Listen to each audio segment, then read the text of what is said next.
আসসালামু আলাইকুম রহমতুল্লাহি ওয়া বারাকাতুহু। সম্মানিত দর্শক শ্রোতা মণ্ডলী, আজকের ভিডিওটা হলো কয়টি জিনিসের উপর আমাদের ঈমান আনতে হবে। আপনাদের ভিডিওটা ভালো লাগলে ভিডিওটা সাবস্ক্রাইব করে পাশে থাকুন এবং সামনে সুন্দর সুন্দর ইসলামিক ভিডিও পেতে কয়টি বিষয়ের উপর ঈমান আনতে হবে জেনে নিন। আমাদের ঈমান আনতে হবে 7টি বিষয়ের উপর। 1 নম্বর হলো আল্লাহ তাআলার প্রতি ঈমান আনা, যে আল্লাহ এক, আল্লাহ অদ্বিতীয়।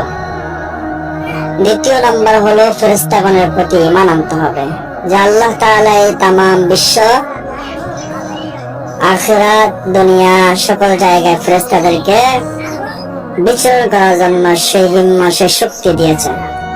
3 নম্বর হলো কিতাব সমূহের প্রতি, অর্থাৎ আমাদের শেষ নবীর উপর যে কিতাব নাজিল করা হয়েছে, পবিত্র কোরআন, সেই কোরআনের প্রতি আমরা ঈমান আনতে হবে। 4 নম্বর হলো রাসূলগণের প্রতি, যত রাসূল নবী এসেছেন প্রত্যেকের উপর ঈমান আনতে হবে।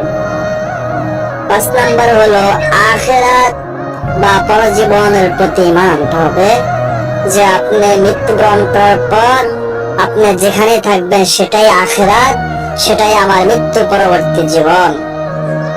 6 নম্বর তাকদীর বা ভাগ্যলিপির প্রতি ঈমান আনতে হবে, যে আল্লাহ তাআলা আমাদেরকে যাই করেন ভালোর জন্য করেন, আমাদের তকদীরে যেটা রয়েছে সেটাই আল্লাহ তাআলা আমাদেরকে করেন।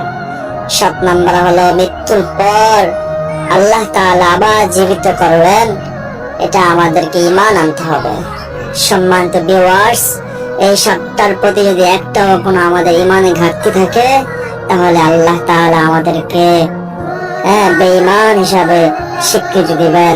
অতএব আমরা সকলেই সুন্দরভাবে আমরা এই 7টির উপর ঈমান আনবো এবং চলাফেরা করার মতো চেষ্টা করব।